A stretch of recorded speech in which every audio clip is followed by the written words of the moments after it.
Om Sahana Vavatu Sahano Bhunaktu Saha Viryam Karavavahe Tejasvi Navadhitamastu Ma Vidvishavahe. Om Shanti Shanti Shanti. May the Lord protect us both, the teacher and the taught, together. May the Lord give us the results of knowledge. May we attain vigor together. Let what we study be illuminating. May we not cavil at each other.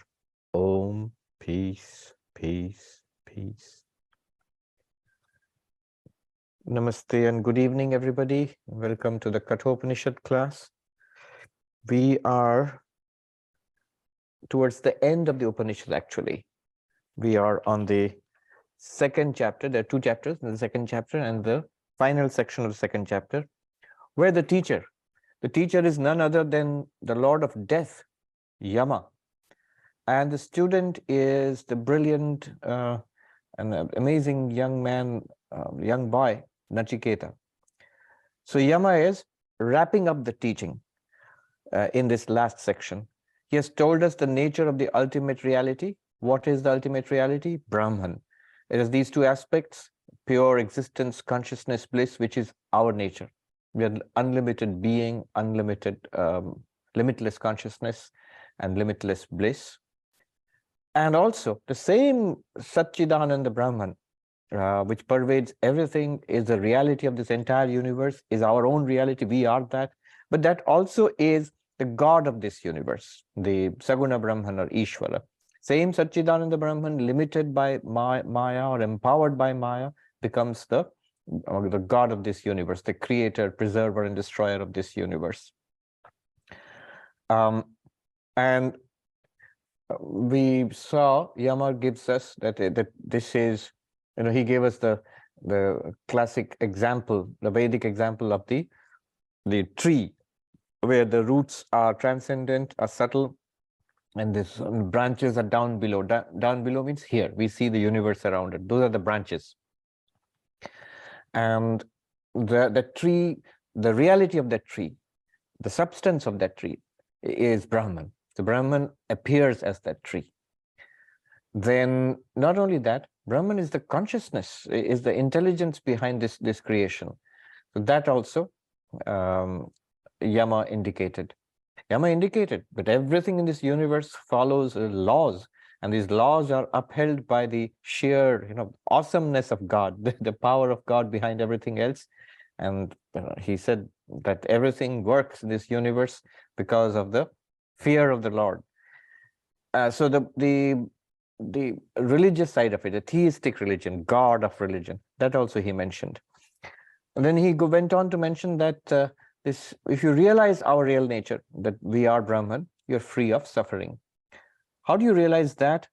Another interesting issue he mentioned was, is it only possible to realize it here in this life, in human birth, or anywhere else? And he said, yes, it is possible. You can realize, you can become enlightened. This knowledge is available in other worlds, in different heavenly worlds. But he pointed out, not as clearly and as directly as it is available here. Except, of course, he mentioned Brahmaloka, which is a spiritual heaven, the highest of all heavens, where it is even more clear, even more direct, and even more possible. However, going there is not all that easy. And in any case, we are not there yet. We are here. And lucky for us that here this knowledge, enlightenment, is directly available. If not so easily, it's still available. And we should use this time, this opportunity, to become enlightened and free of bondage. Now, the sixth mantra. We're going to enter the sixth mantra. The sixth mantra is Indriyanam prithak bhavam udayastamayo chayat prithak utpadyamananam matva dhiro na shochati. What is the translation by Swami Gambhirananda ji?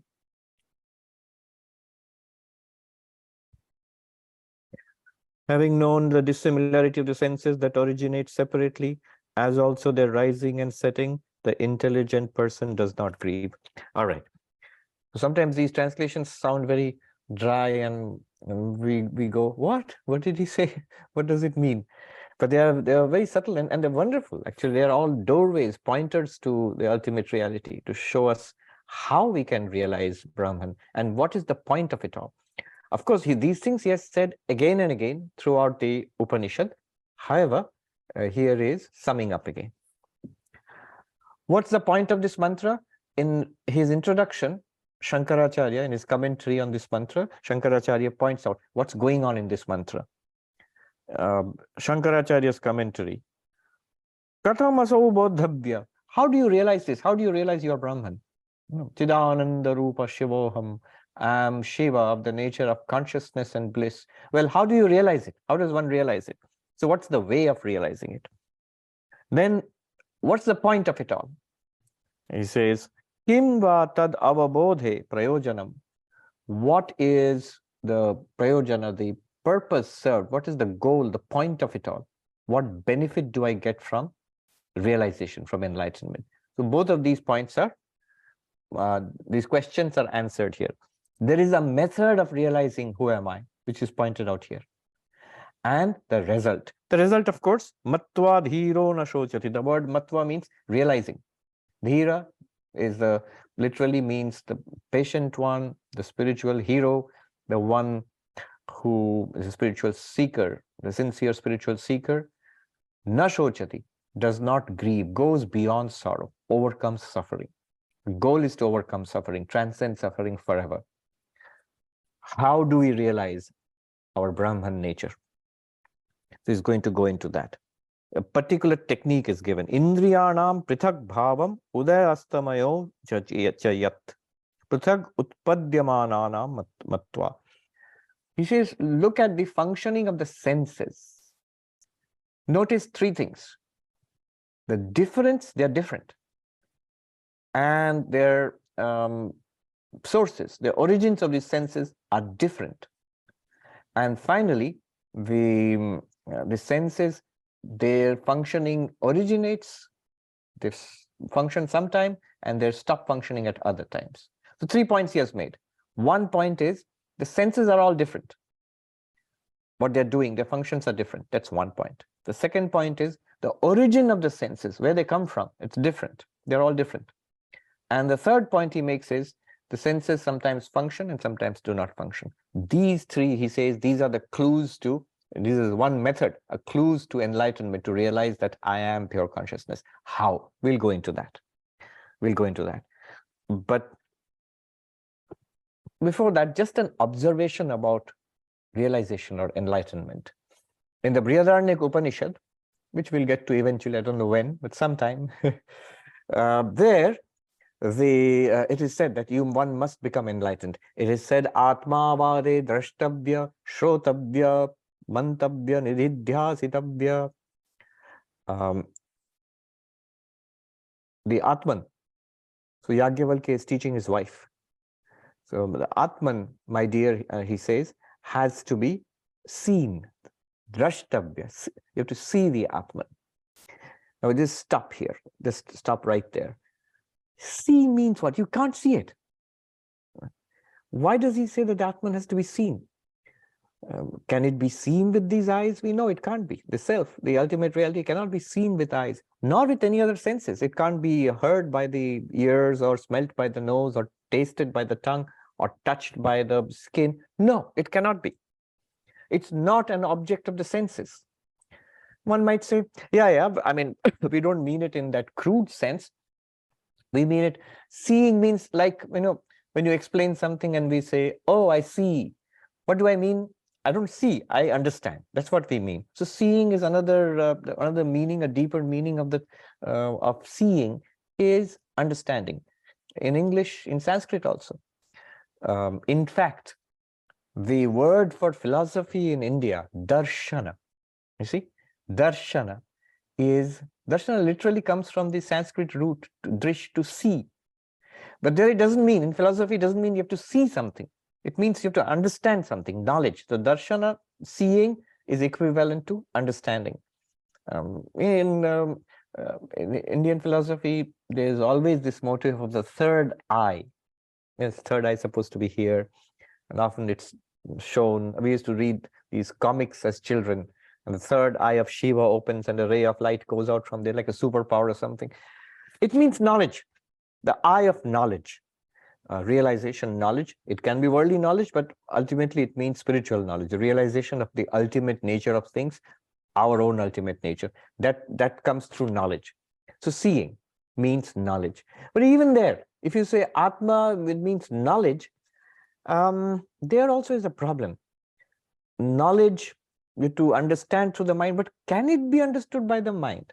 We again and again say that it is beyond the mind. Avang manasa gochara. Can it be expressed? Yes, it can't be seen by the eyes or, not an object for the five senses, fine. But can it be expressed in language? Can it be understood by thought? Can it be conceived by the intellect? And we again and again say, beyond language, beyond thought. So if it's beyond language and beyond thought, how can you know the Atman? How can you know the Atman? Is it an object of knowledge at all? And if it's not, then why did in the Upanishad, why is it said Atma vare drashtabhya? My dear, the Atman should be seen. First, one must appreciate the conundrum, the whole problem here. To see the Atman, all right, knowledge of the Atman, but is the knowledge of the Atman at all possible? And if it's not possible, why did he say, why does the Upanishad say the Atman has to be seen? Atma vare drashtabhya. So what does it mean here? It is true, the Atman is not an object of any of the senses. And it is also true, the Atman is not, it cannot be expressed in language. It is also true, the Atman cannot be conceived of by the intellect. So it's not an object of knowledge at all. Then what does it mean, seeing? It's like one of the Shankaracharyas, recent Shankaracharyas, he was in Kanchi Kamakoti Pita, he explained it this way. He says, when you're told, strike piece of wood with the sword, strike the piece of wood with the sword. What's his instruction? You have to cut the piece of wood with the sword. But if he says, strike the mountain of steel or iron with a sword, well, if you do that, the sword will break. You can't cut it. The sword itself will break.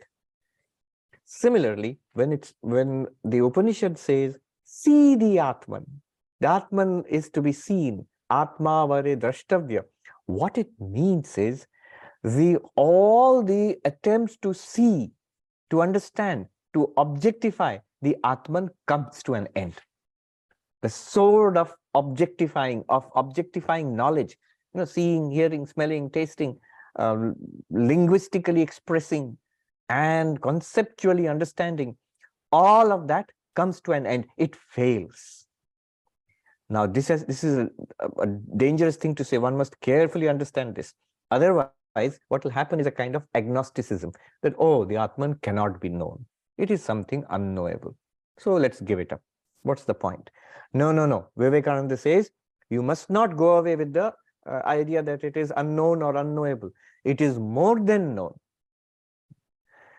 The clarity dawns on us that the Atman is ever known in every bit of knowledge, in every sensory knowledge, in seeing, hearing, smelling, tasting, touching, in thinking, in imagining, in desiring, in waking, dreaming, deep sleep. All that is actually known is the Atman. And Atman is revealed to the enlightened one. The Atman is revealed in every knowledge. In every knowledge, pratibodha viditam matam. Kena Upanishad says, we'll get to that Upanishad also. Pratibodha viditam matam. In every knowledge, whatever knowledge we are having, whatever experience we are having, in every knowledge, in every experience, when you see the Atman, when you see your real nature, when you see Brahman, then one attains to immortality. It's constantly being revealed to us. This clarity becomes so overwhelming, there is no question of trying to, see the Atman, or objectify the Atman, or even know the Atman, or realize the Atman. What is most obvious, why would you try to realize it anymore? That is the meaning of Atmavari Drashtabhya. It must become so clear, so effortlessly revealed. Just as with the eyes, what do we try to do? We try to see things. But we never ever try to see the eyes with the eyes, because we understand what the eyes are. They are meant to reveal objects to us.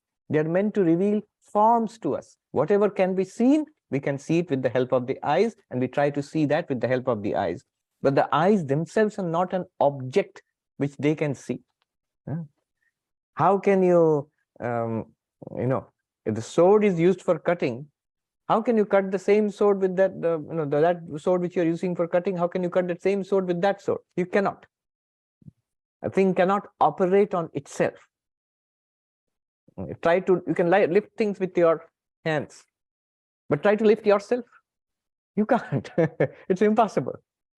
You can hold your shoelaces and try to pull yourself up by your own shoelaces. You can't. So a thing cannot operate upon itself. Similarly, we know once we realize what the Atman is, there's no further desire to try to objectify and realize it as an object. That is the deeper meaning of Atma Varya Drashtabhya. That level of clarity, effortless realization, that then there's no point, or you understand. It's the foolishness of trying to get an objective knowledge of the Atman. See, there are people, large numbers of people, who have no effort at all in trying for self-realization. We're not talking about them here. The vast majority of people around us, they will say, yeah, I also don't want to see the Atman. I have no interest at all. We are not talking about them. We're talking about those who are spiritual seekers. We want to realize Brahman. We want to realize the Atman. I want to know who am I.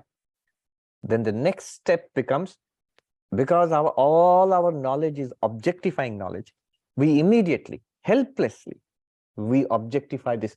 So the Upanishad tells us, the teachers have told us, my real nature is something, existence, consciousness, bliss, infinite being, infinite awareness. Good, I want to experience that.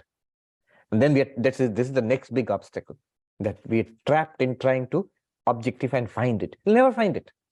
Not because it does not exist, because it's not an object of seeing, it's not an object of understanding. So then how do we get to this point where my realization of the self is so effortless that I do not seek to objectify anymore? The next part of that commandment from the Brihadaranyaka Upanishad.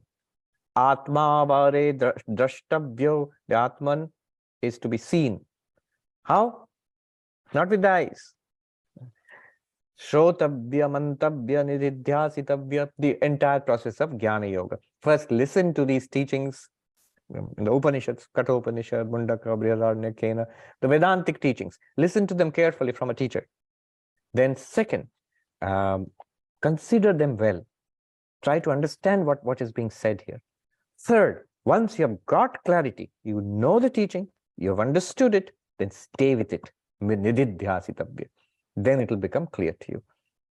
Then the ignorance will go away. There's no, what is this Atman? I'm just this body, mind. That ignorance will go away. First, we'll realize, yes, my real nature is Satchidananda. We'll at least get the information. Next, the objectifying nature of our mind. But once we get the information, I am existence, consciousness, bliss, I must somehow try to experience this existence, consciousness, bliss. That will be overcome by the deeper understanding. That realization will come. I am actually always experiencing existence, consciousness, bliss all the time. All right. Now, how do we do this? The different methods are given in the Upanishads. One method is now mentioned by Yama. He tells, these are all methods which have been talked about earlier. Here he talks about, but same thing in a different way. What is the method? He says, consider our sensory experiences. We see, hear, smell, taste, touch. What should I consider about our sensory experiences? He says 3 things. First, notice that the senses are separate. Prithak bhavam. Separate means, if you take a flower, the eyes will tell you one thing, that it's red. Like a rose, the eyes will tell you it's red. If you smell it, your nose will tell you another thing entirely. It's a beautiful fragrance. No red fragrance. You touch it, the skin will tell you something entirely different. Not red, not fragrance, soft petal. You taste it, you will get the rose taste. It's a kind of a sharbat can also be made with the rose flavor. So it will give you a taste. It will not give you red, not at all.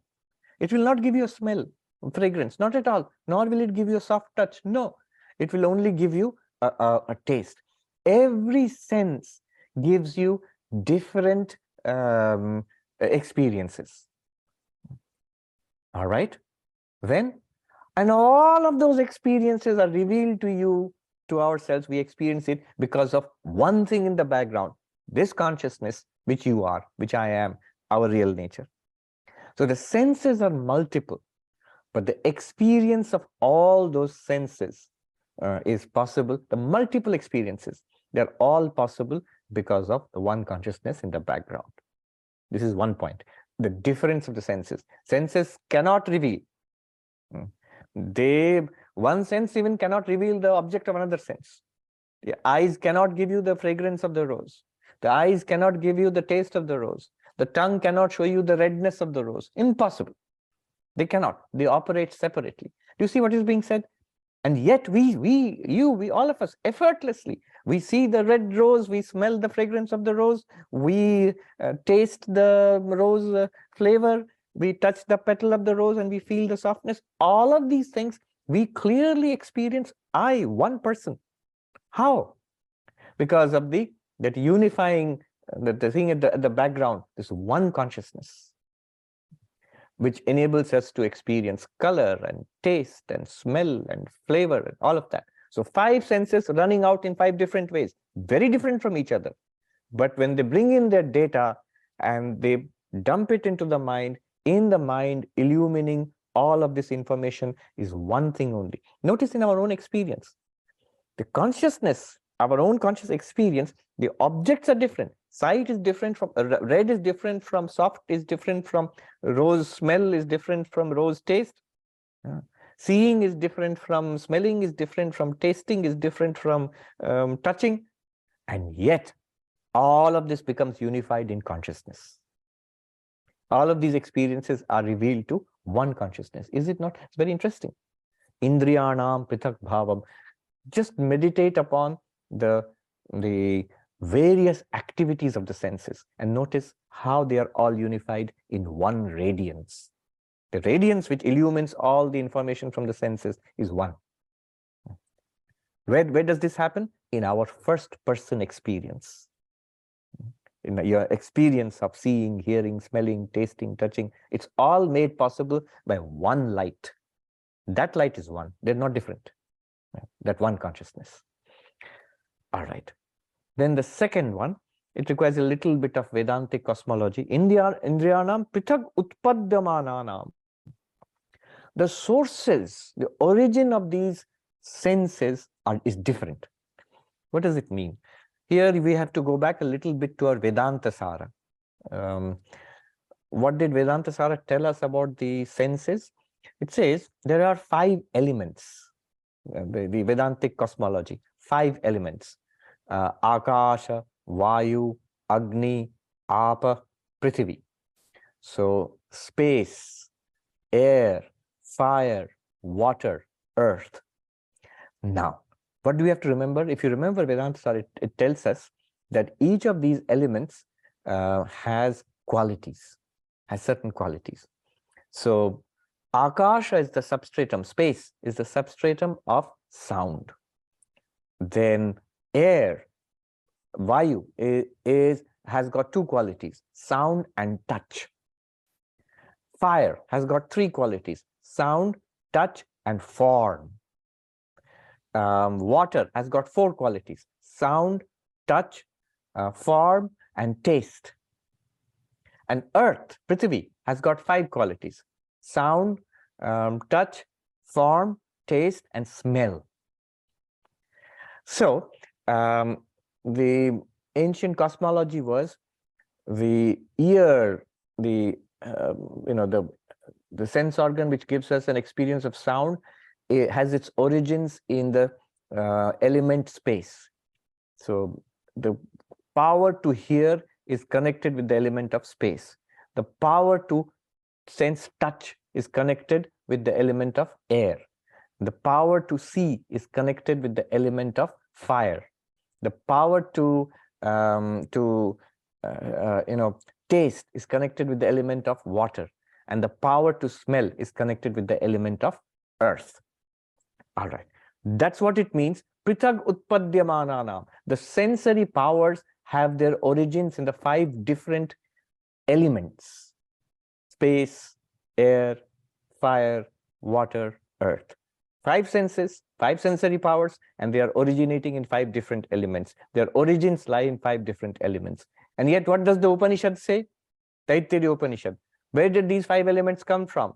And there's another Upanishad. We'll eventually get to that also.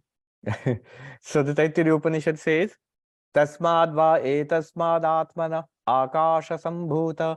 From you, the Atman, from consciousness, emerges space. Akashad vayu, from space emerges air. Vayor agnehi, from air emerges fire. Agner apaha, from fire emerges water. Adhya prithivi, from water emerges the earth. So this is the old ancient cosmology. The whole sentence from the Upanishad is Tasmad va etasmad atmana akasha sambhuta akashad vayu vayor agni agnir apa adhya prithivi. So the 5 elements emerge from each succeeding emerges from the earlier one, from the subtler, the more gross one. But the subtlest of all of them, space, it emerges from consciousness, from you, the Atman, which means you are prior to these 5 elements. You are prior to these 5 elements. You are prior to these 5 elements means who is older? Who is senior? You, the Atman, or space? You are senior because Atman space comes from you. And the capacity for hearing, sound, and the capacity for hearing is a modification of space element that comes afterwards. Who is senior? You or touch. You are senior because from you has come space. From you, the consciousness arises space. From space arises air. From the power of air, from the element air arises the sense organ for touch and the sensation of touching. And so, like this.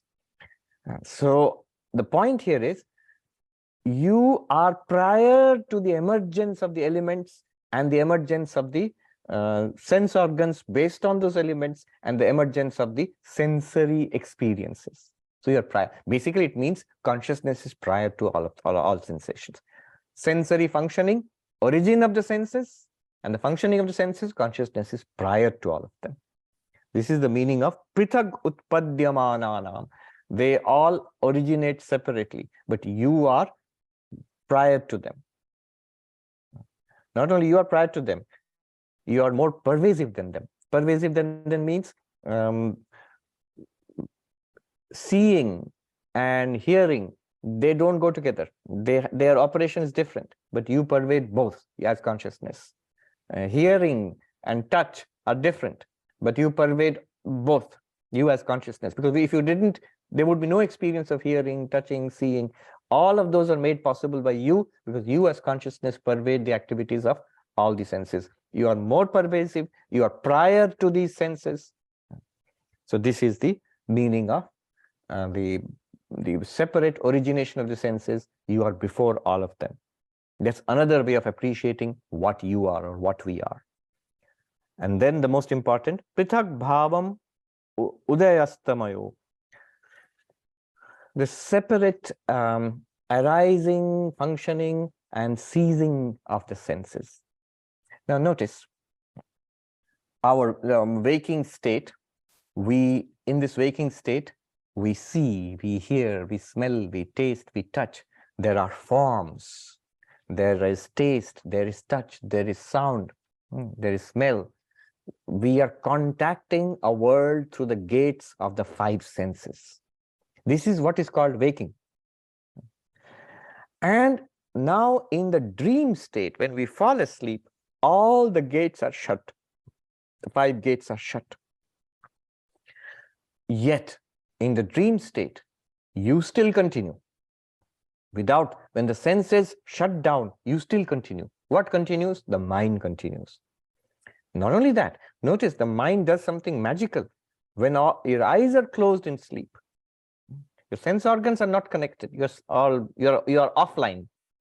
You're sleeping offline. And yet, in our dreams, we see, we hear, we smell, we taste, we touch, we feel. Like we can hear people talking. Not only that, we act also. We feel that we are walking around, talking to people.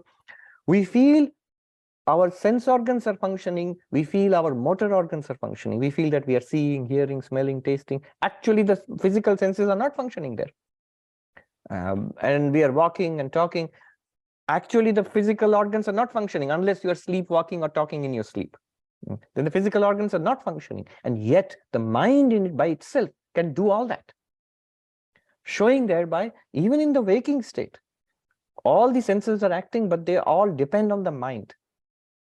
Connected with the mind, the eyes are able to see. Connected with the mind, the ears are able to hear, and so on. Anyway, in the dream, the point here is astam, the 5 physical senses have set. Astam means like sunset. The senses have set. They are not functioning. And yet you are there. Not only there, you are active in your dream. Things are happening. Your experience is going on. Furthermore, even the mind shuts down. Even the mind shuts down. Then there is no objective experience anymore. There is no differentiation of experience anymore. There is a blankness. But that blankness is also an experience. Blankness does not mean the universe has disappeared, that there is nothing. No, if there was nothing, then you could not wake up, come back again. When we come back again to our waking state, all our memories are there. All our tendencies are there. The external world is revealed to us. We are still there. That means in the blank state also, it was like a seed state. We are in the seed state, in the blank state. That blankness, it's not an absence of experience. I always say it's an experience of absence. It's like I'm showing you the book here. This is the presence of the book. Now you're seeing the presence of the book. If I immediately remove the book, you're aware of the absence of the book. If I remove everything, you're aware of the absence of everything. See, when I removed, here's the book. You're seeing the book. Are you conscious? Yes. When you remove the book, you're not seeing the book. The book is absent. Are you conscious? Yes. Has it made any difference to your consciousness? Not at all. Similarly, when this entire world is removed by the shutting down of the senses, this mind is still active. You are conscious. Has it made any difference to your consciousness? No. Senses have shut down. Your consciousness is still there, and it is experiencing whatever the mind generates. Consciousness has not gone away. When the mind shuts down in deep sleep, it's experiencing the absence of the mind.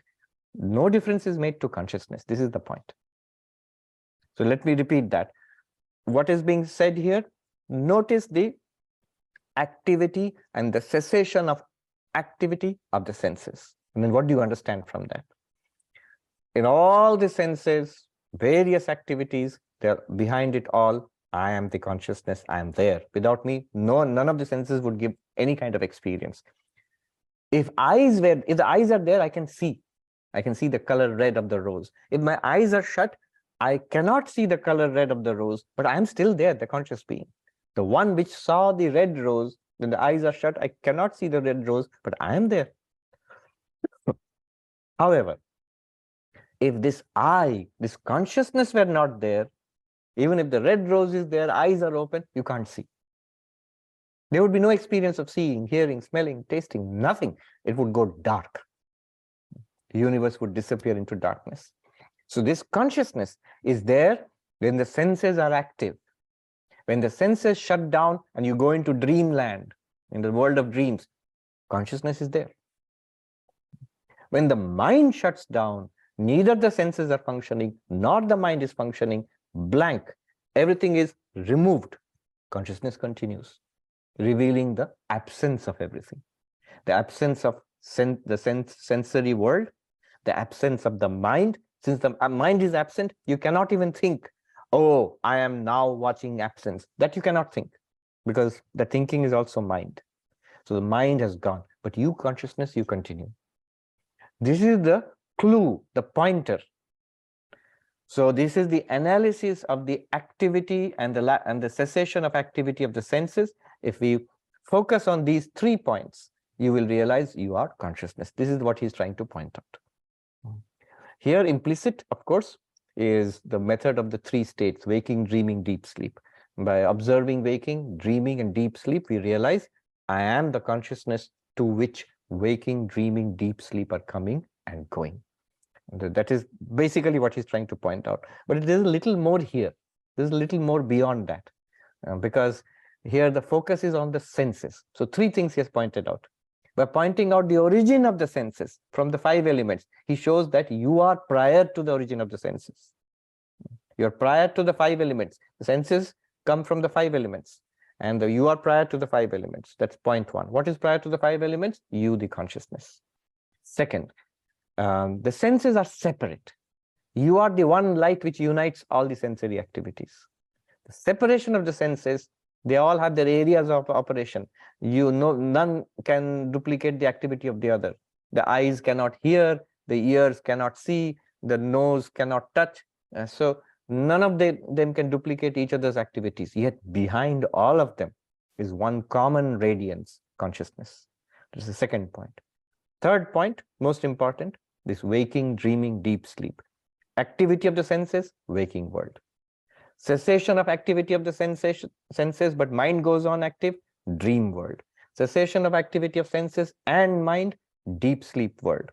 All 3 worlds appear to you, the consciousness. They come and disappear in front of you, the consciousness. You don't come and go. You are constant.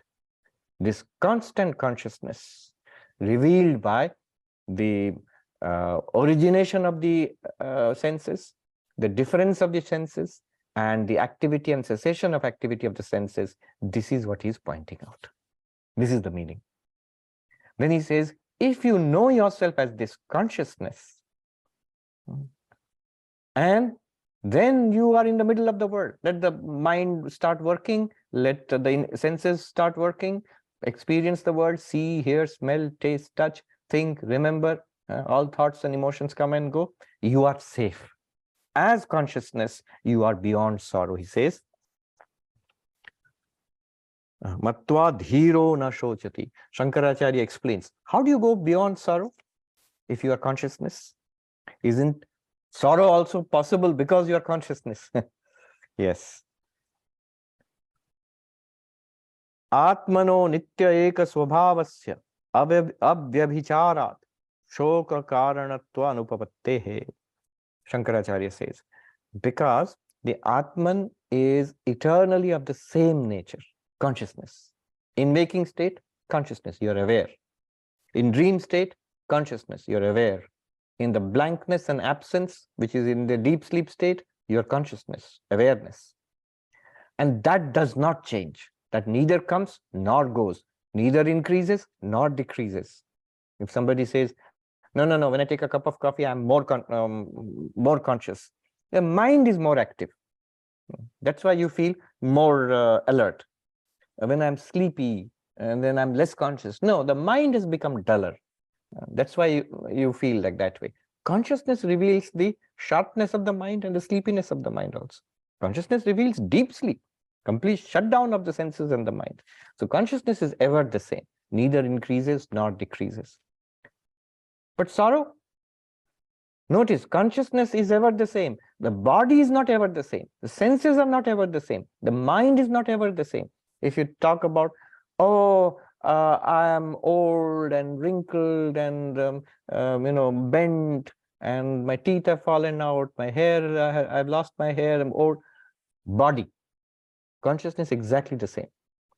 If I'm strongly centered that I am the awareness, old body was born, it aged, now it is old. I'm perfectly all right. Consciousness is supposed to be Purana, very interesting. Pura eva nava. Ancient yet ever new. Consciousness is ever new. Every moment it is new. So you are ever young.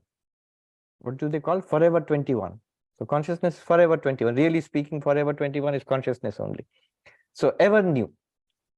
Then hungry, thirsty, tired, prana.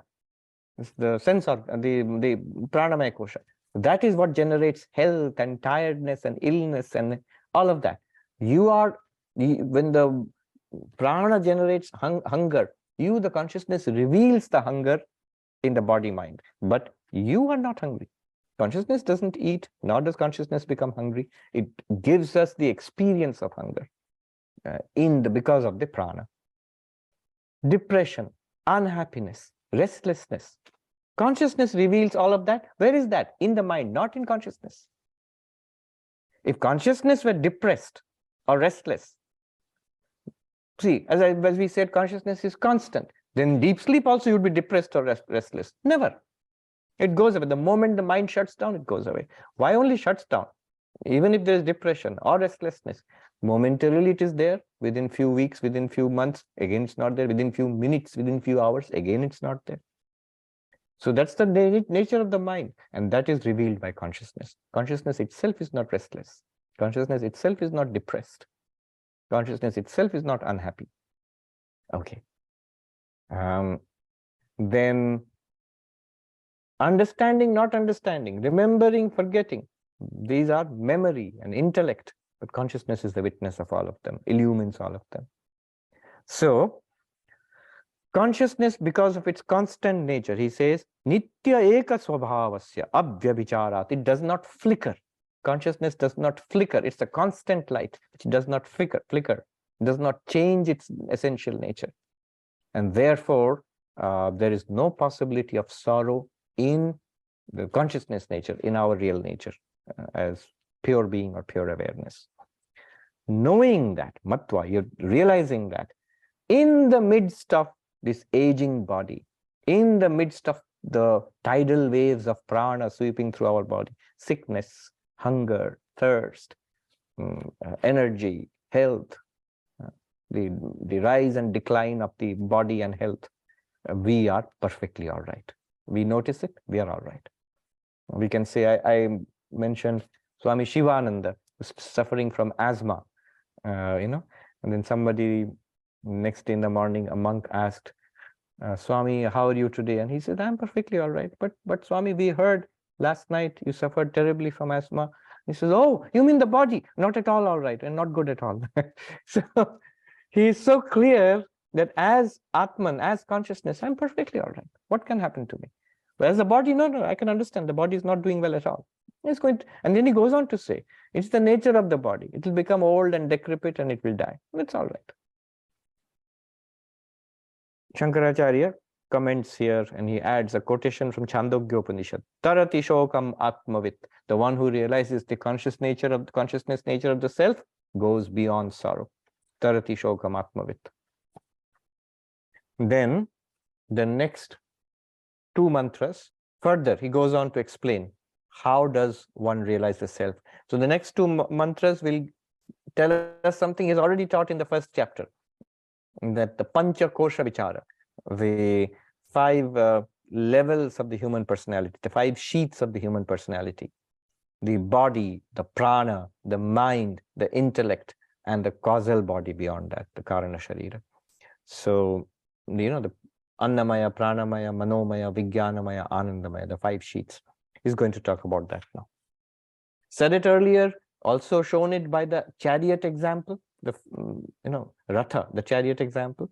Now he's going to again remind Nachiketa of this method.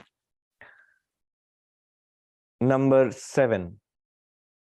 Indriyebhya param mano manasa sattvam uttamam sattvadadhi mahan atma mahato abhyaktam uttamam.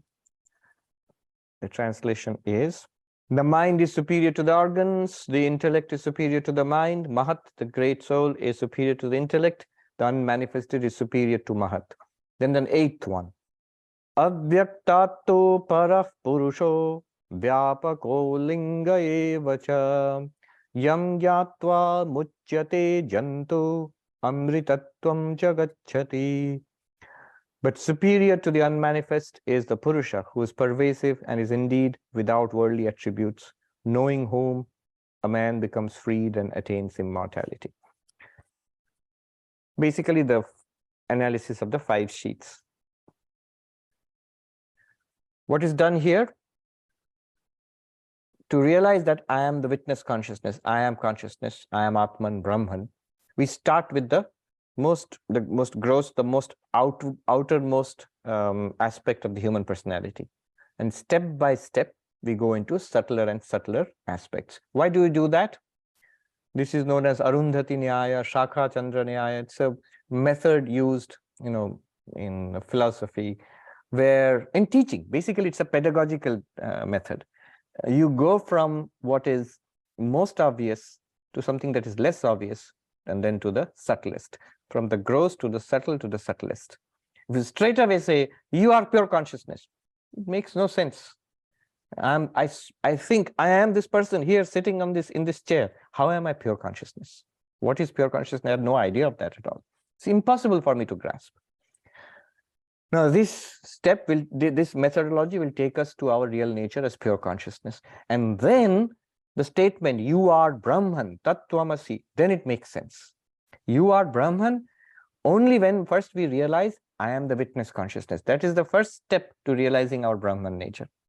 As a body, you just can't see a Brahman. What is Brahman? The ultimate reality of this universe. That in which this entire universe appears. How can I, this person sitting in this chair here, how can I be the ultimate reality of this universe? And it's impossible. It's crazy. So first, I have to be shown something that is subtler, deeper, closer to my real nature, and more pervasive. Then the statement that you is Brahman, that one which you have understood. So that understanding first has to be generated. The understanding as the self as witness consciousness. So he starts as Indriyebhya Param Mana. The mind is superior, subtler, more inwards. Superior in what sense? It's subtler and more inwards. So the external objects, the entire world, that is external. And he doesn't mention that because nobody identifies, I don't identify myself with this book or this laptop or this, even this cloth or this shirt. These are all external to me. So we don't identify ourselves with that. But we do identify ourselves with the body. So he starts with the body. He says this body, which is revealed to us by the 5 senses, these senses are external to the mind. The mind is internal to the senses. So the sensory system is external, gross, object compared to the mind, which is subtle and internal. What do we do with this? We have to first understand what is being said and then notice it. Notice it. So how does it work? Look at our experience of the world. What is our experience of the world right now in the waking state? I see forms and color and shapes. I hear sounds. I smell fragrance. I touch and I taste. Now, if I ask you, what is closer to you? The things which you see or the eyes which are seeing? Closer to you as the self. I'll say the eyes are closer to me. What is closer to you? The sound which you are hearing or the ears by which you are hearing the sound? I'll say the ears are closer to me. The senses are closer to me than the objects. Is this clear? See, the teaching is we have to move with the teacher. So every step, stay with, you go from the objects to the senses, stay there. Go from the senses to the mind, stay there, stop. Mind to the intellect, stop. And then like that you have to go. So are we clear here that the objects are external, the senses are closer to me, they are more internal. Senses are superior to the objects. He has not even said that, he's already assumed that. Superior means inwards, closer to me, subtler to me. And I notice, yes, it's a fact. Now consider the senses themselves, the eyes and the capacity for seeing, ears and the capacity for hearing and all of that. All of them are cognized, understood, experienced by the mind. What is the mind? Thoughts, emotions, perceptions, memories, what's going on inside, first person experience. So that mind is the common ground where all the 5 senses dump their information. That mind is where seeing is actually happening. Seeing is not happening in the eyes, not even happening in the brain. No matter what neuroscientists might tell you. In the brain, they will show you some neurological activity, some little bursts of electricity which fMRI scans will reveal to you. But your actual experience of seeing or mind is happening in the mind. Pay no attention, no seeing will happen, even if the eyes are open and the objects are there. No hearing will happen. If mind is distracted, no hearing will happen. Even if Swami is talking and ears are open, nothing. So the mind is where all sensory inputs are dumped and sensory experience actually happens. So the mind is superior to the senses. All five senses, the mind is superior. Which is closer to you? The eyes or the mind? The mind, of course. Not only closer. Most of us think, I am the mind. We feel that I am the mind. So I, the self, the mind is very close to me, or I am the mind. Senses are comparatively external. They are objects to the mind, just as sights are objects to the eyes, sounds are objects to the ears. Similarly, eyes and ears are objects to the mind. The mind is superior to, notice what is superior controls the other one. The mind controls the senses. The mind is aware of the senses. The eyes cannot see the mind, but the mind is aware of the eyes. Ears cannot hear the mind, but the mind is aware of the ears and the functioning of the ears. So the mind is superior, inwards. Indriyebhya param mana. That's the first step actually, which Yama says. Then manasa sattvam uttamam.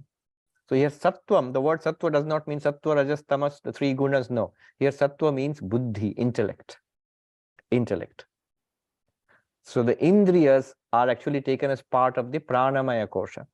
And then higher than the pranamaya kosha is the manomaya kosha, the mind sheath. Higher than the mind sheath is the intellect sheath, the vijnanamaya kosha. What do I mean? Normally we take the intellect as part of the mind. Here is making a distinction. The intellect is the higher mind by which we understand things. Even Vedanta, which we are trying to do, is with this analysis we are doing with the help of the intellect, not with emotions, with the capacity of noticing and understanding. So this intellect is higher than the rest of the mind. Let's put it that way. The Vijnanamaya kosha is subtler than the other parts of the mind. Manasa sattvam uttamam. Sattvam buddhi. Vijnanamaya kosha, the intellect. Again, stay with me here. Just this faculty of understanding. Now he does something a little different. He says, Yama says, Sattvad adhi mahanatma. Higher than the sattva, the Vijnanamaya kosha, is Hiranyagarbha, the cosmic mind. What does he mean here? If we proceed along this track, what will happen is, the way he's doing, external world to senses, senses to mind, mind to intellect, from intellect back to the causal body, Anandamaya. We'll come to the witness consciousness. I am the consciousness, which is the experiencer, the witness of the five sheets. But it will be tainted with the sense of individuality, of limitation. I will always have this intuition, the intellect will have this intuition that I am the one witness consciousness in this five sheets, in this individual body. Together is known as Sarvapriyananda, labeled Sarvapriyananda. This is the body, these are the senses, this is the mind, this is the intellect. Beyond that is the blankness of the Anandamaya kosha. I am the consciousness illumining the five sheets. But wait a minute, there are so many other people here, and they all have five sheets, and they all must be having a separate consciousness within. This oneness of existence, that will not be revealed. From there, it will be difficult to jump to one consciousness. So what he does here is, at the level of understanding, intellect, he opens a doorway to the cosmic mind. So just as here there is understanding, buddhi, the Vijnanamaya kosha. Similarly, it is the same thing in all beings. Whichever embodied beings are there, all these sentient beings, they also have an intellect sheath, Vijnanamaya kosha. And all the minds are connected, they're part of one cosmic mind. What will be the advantage if we do this? If we do this, when we come to the witness consciousness, it will be the one witness consciousness behind the cosmic mind. One light which illumines all minds and all senses and all bodies, all sentient beings behind that one light, one consciousness. Not this intuitive feeling that there are many lights in many bodies and minds. This is the goal. That's why when the teaching, you are Brahman, will become active, will make sense at that time. So Sattvadadi Mahanatma. The Mahanatma here means Mahat or Hiranyagarbha, the cosmic mind. Mahato Avyaktam Uttamam. Higher than this cosmic mind is Maya. See, now he has gone from the individual to the cosmic. Instead of saying Anandamaya Kosha, the causal body in our dream, in our deep sleep, he's saying Avyaktam. Avyakta is Maya, the causal body of Ishvara, of God. So higher than the cosmic mind is Avyakta or Maya.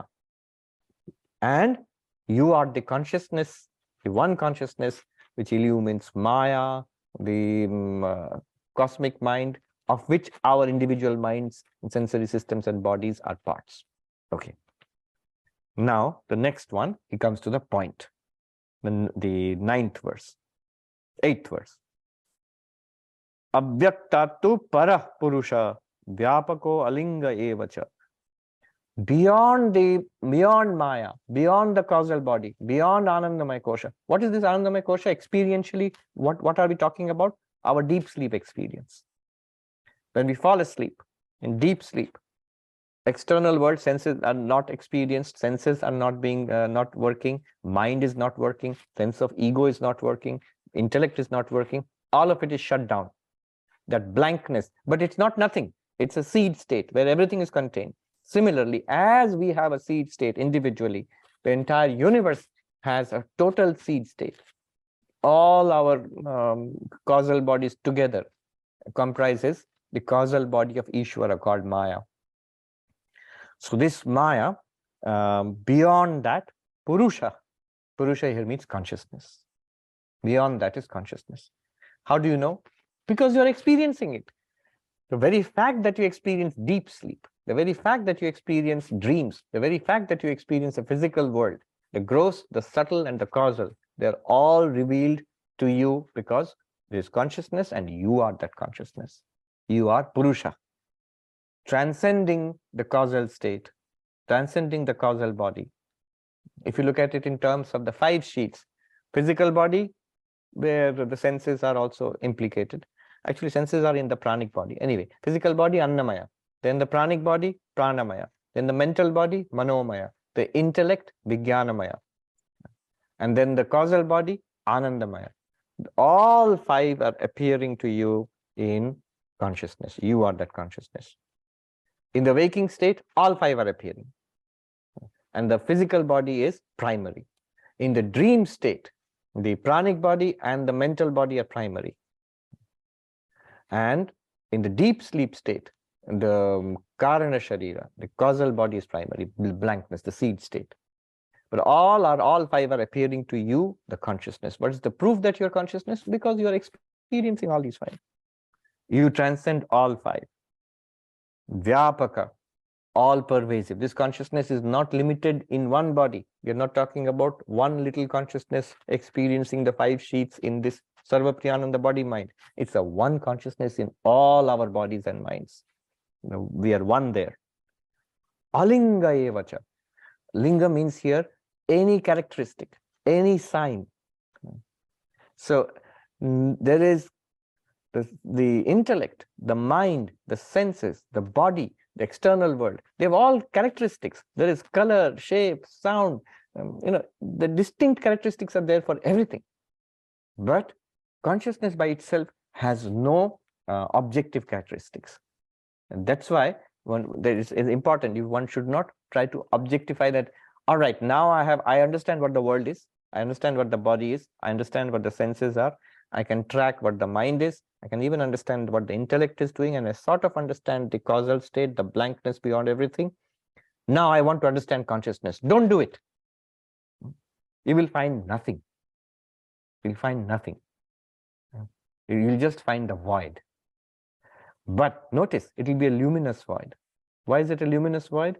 Because you will find no objective reality corresponding to this Atman Brahman. But there will be awareness. This luminosity, this emptiness, this no Atman Brahman will be revealed to you, the consciousness. That consciousness is the Atman. Yang Gyatva Muchyate, realizing which I am that Aham Brahmasmi, realizing which Muchyate, set free, Jantu. Jantu literally means animal, but the technical meaning of Jantu is that which is born. That which is born. Janma. You are set free. The preliminary reading will be, oh, so many times I was born in various bodies, in various lives. Now it is at an end. I will never be born again into this world of sorrow again. But deeper philosophical meaning, we see that as consciousness, I was never born. I was never born. Consciousness was never born at all. It's bodies which are born and bodies which die. I am released from my Jantu nature. Literally, I'm released from my animal nature. My Jantu nature, the nature of being born. That I am released from forever. Amritatvam chagacchati, attains immortality. Attains immortality does not mean that I was mortal earlier, now I have become immortal. I realize I was always immortal. It was always all right. I never was born, I never did die. As awareness, this magical display of samsara, of the 5 sheets, which encapsulated me, the awareness, and then it's not a problem anymore. If you have a causal body and an intellectual body and a mental body and a pranic body and a physical body, they're all your glory or your power, because they can't trap you anymore. As long as we think we are that and we don't realize our consciousness nature, trapped. When step by step we come to this consciousness nature and we realize, here I am not beyond the 5 bodies, a pancha kosha vilakshana atma, avasthatraya sakshi atma. I am the witness of the 3 states of waking, dreaming, deep sleep. I'm other than the 5 bodies, the 5 sheets. When I realize that, then I also realize this is the one reality behind all bodies and minds. I am the oneness of this universe. Then I'm free. And then I continue to function through this system of 5 sheets, this body-mind complex. But then you will be called a Jivan Mukta, enlightened while living. All right, I'll stop here. We will discuss it more next time. Let's quickly take a look at the question. So Priya says, can you explain the sword analogy again? Yes, the sword analogy is this. It's important to note, what are we trying to do when we try to, I want to realize the Atman. The Upanishad says, Atma avare drashtavya, the Atman should be seen, but it cannot be seen. The 5 senses cannot objectify it. The mind cannot think of it. Language cannot express it. Intellect cannot understand it. Then how do you see the Atman? Well, then you generate this knowledge by Shravana, Manana, Nididhyasana, which will, not knowledge of the Atman.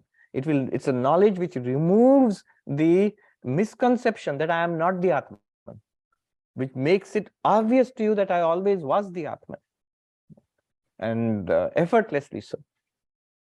So that's like, so when you say know something, it's like telling, cut something with a sword, cut the piece of wood with the sword.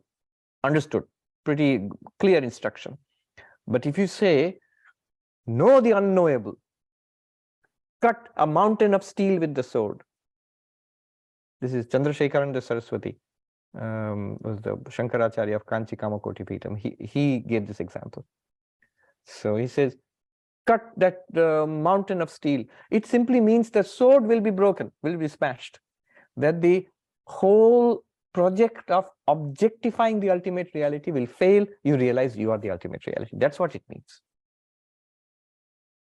Michael Bird says, one has a miraculous vision of God. Has God now become an object being revealed to the person through the background of the Atman?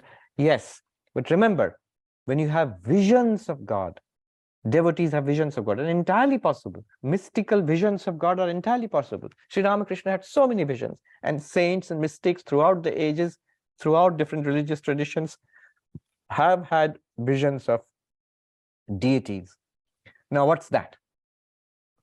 It's not the pure consciousness as such, because that can never be an object. That can never be an object. However, so are these delusions? Not at all.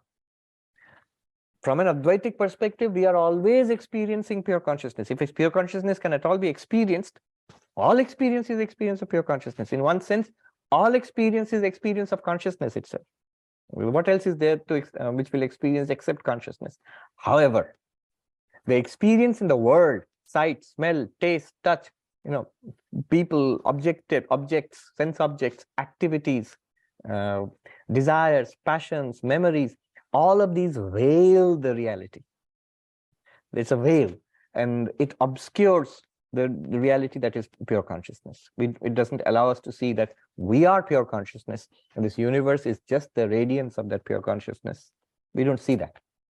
However, these mystical visions of God, which Ramakrishna sees Kali, or whichever mystical vision one has, those visions, though they seem objective in nature, they don't veil the reality. They are different ways of manifesting that same reality. So they are very helpful. Advaita, and the non-dualist will say, they're very helpful in your realization of the non-dual reality. They will not trap you in samsara. They'll in fact help you to be free of samsara. Mystical visions of God. Girish says, what is it that you say, stay within Nididhyasana? You say the Advaitic concept of unitary Brahman, only a concept expressed in language in Vyavaharic domain. How do we know that is truth, and how does that get us to the truth? Yes, so stay with it. If you see the techniques of Nididhyasana, then you will see what is meant by stay with it. But let me put it simply, as far as I can. By listening to the teachings and by deliberating upon them, Shravana and Manana, one comes to a clarity. One can say that I now know the teaching that I am Brahman, what is meant by Brahman, what is pure consciousness, I know it, and I understand it also. Now, what do you mean stay with it? You say, is it a concept? It's only a concept. No, because when you understand it, you realize you are it. Are you a concept? Are you a concept? No. See, for example, let me ask you, this body, is it a concept or is it real? It's real. These senses by which you are aware of the body, I can see, smell, taste, touch the body with the senses. These senses, sensory powers, are they concepts or are they real? They're real. Go make it subtler. The thoughts which are behind, the mind which is behind the senses. Is it a concept or is there really a mind? There's really a mind. Go deeper. The intellect which you are using to understand all this. Is that a concept or is there really an intellect? Are we brainless or is so we have a brain, we have an intellect. Yes, it's real. Beyond the intellect, the consciousness which makes all of this possible, conscious experiences, is that consciousness a concept or is it a reality? If it was a concept, it would be a concept to consciousness. After all, what is a concept? A concept appears in the Vijnanamaya Kosha, in the intellect, which appears in consciousness. So consciousness cannot be a concept. Consciousness is you yourself. If consciousness is only a concept, then you would be a concept. What Vedanta does, Shravana and Manana, what it does is it clarifies you, which you exist. Nobody doubts it. That was Descartes' firm conclusion, the indisputable conclusion that I exist. That I exist, that I is pure awareness. That is clarified by Shravana and Manana. I exist, the sense of my existence now is understood to be pure awareness. Stay with that pure awareness. Not as an object.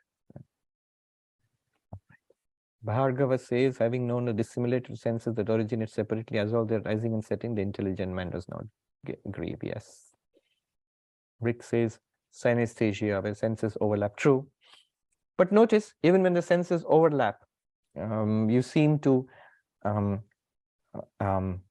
music has colors, for example. Music has colors. Some people experience that way. Sounds have color. Now, there also, it is actually consciousness which is revealing all this. That principle remains the same. Sangeeta asks, why is Sattva equated, understood to mean Vijnanamaya Kosha here? So one meaning of Sattva is mind. Because there's a reason. It is connected to the Sattva Guna actually. Mind is Sattva Guna Pradhana. So the senses are Rajaguna Pradhana. And the physical body, Annamaya, is Tamaguna Pradhana. So the Manomaya Kosha, Vijnanamaya Kosha are Sattva Guna Pradhana. That's why it also makes sense to call the Vijnanamaya Kosha Sattva. Vishwanath says, the approach in Mantra 7 using Ekajivavada after the first two steps, which are at the individual level.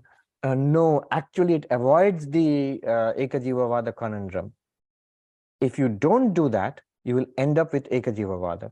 Here it takes you to the cosmic mind, which is the mind of all the jivas. So you admit there are many jivas. Here a little discussion might be there, a side discussion. One might object, wait a minute. Until we come to this cosmic mind, until that, the body, the senses, I am aware of it. Directly I can experience it. If you direct my attention to it, I am aware of it. Mind, my contents of my mind, I'm aware of it. My intellect, I'm aware of it. But from that, if you ask me, cosmic mind or cosmic intellect, I'm not aware of those things.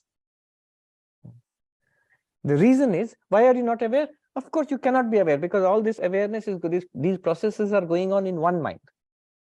But we are just being asked to understand that this slice of mind is part of an ocean of mind. And the whole mind is lit up by consciousness. If the whole mind is lit up by one consciousness, why am I not aware of? Right now, I'm aware of all the contents of all minds. It's because the operations are going on in one mind. In each mind, this experience is going on because of that one consciousness.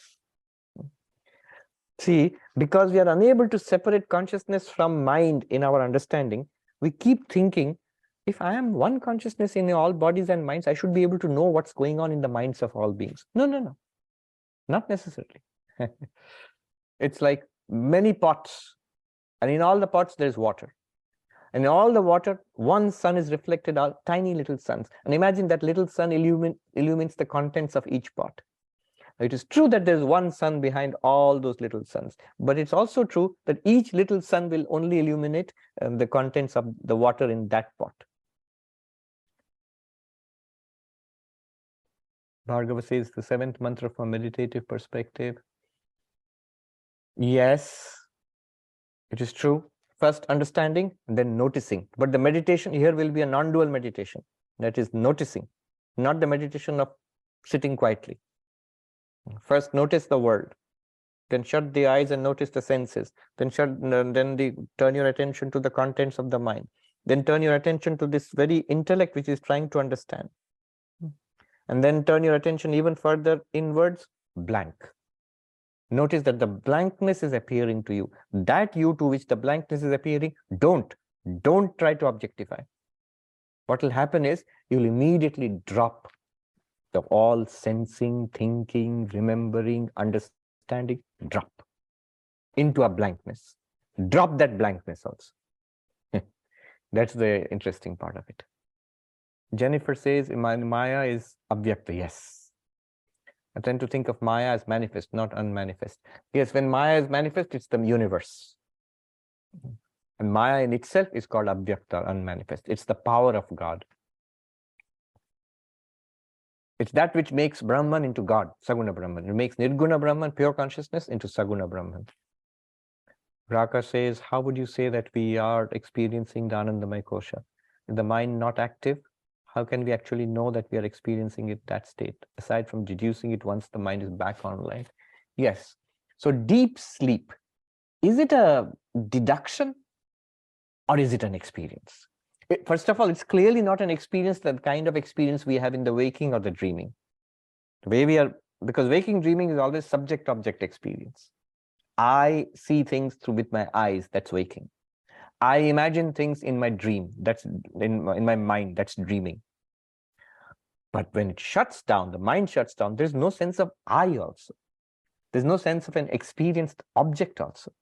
But that uniform blankness, that's also an experience, quote unquote. It's not a deduction. That's the big argument in Advaita Vedanta.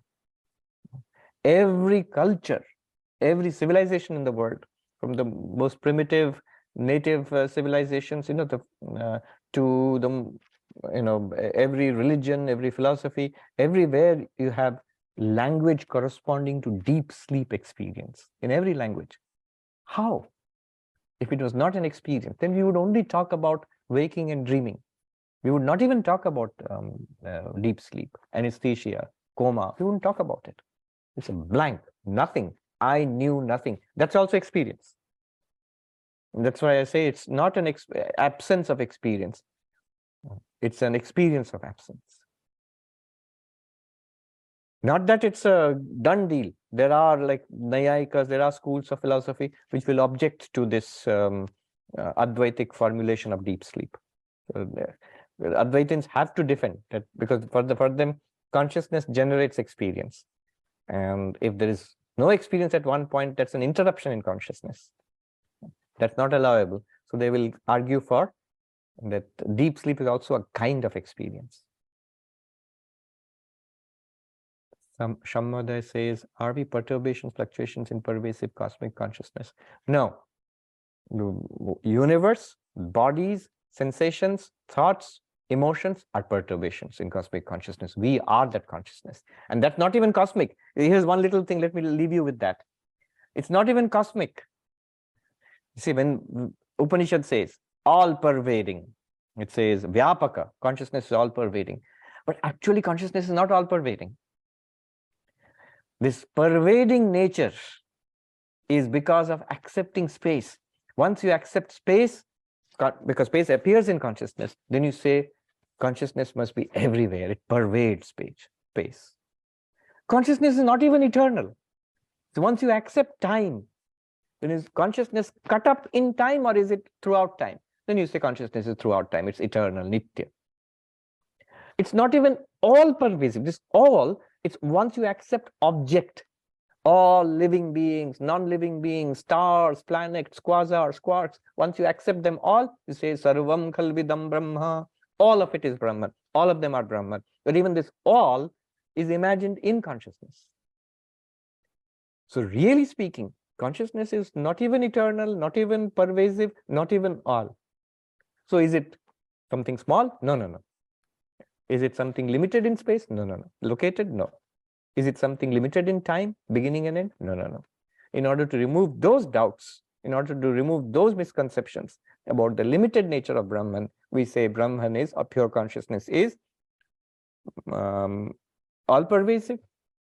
It is everything, and it is eternal. Vyapaka, Nitya, and Sarva. But actually, it's only in relation to space, relation to time, and relation to object that these epithets are given. In itself, you can't even say that, what consciousness is. Parul says, so Maya is causal expression of pure consciousness? Yes. Is it embedded even deeper than Anandamaya Kosha? Yes. Anandamaya Kosha is a part of Maya. It's the seeds which are kept in Maya, from which our individuality originates. And these are not theories. It's just like our deep sleep experience. Imagine, everything is obliterated in deep sleep, yet we all sprout back every day in the morning. We come back, quick, kick back into action. Just the same persons again. Where does this sprout come from? Rodrigo, can we be concepts to Ishvara? We are like children to Ishvara. I sometimes think, what would God think of us? We're like a mother thinks of children. So we are like children to Ishvara, because we are from Ishvara. Like children are from the mother, we are from Ishvara. So we means individual sentient beings.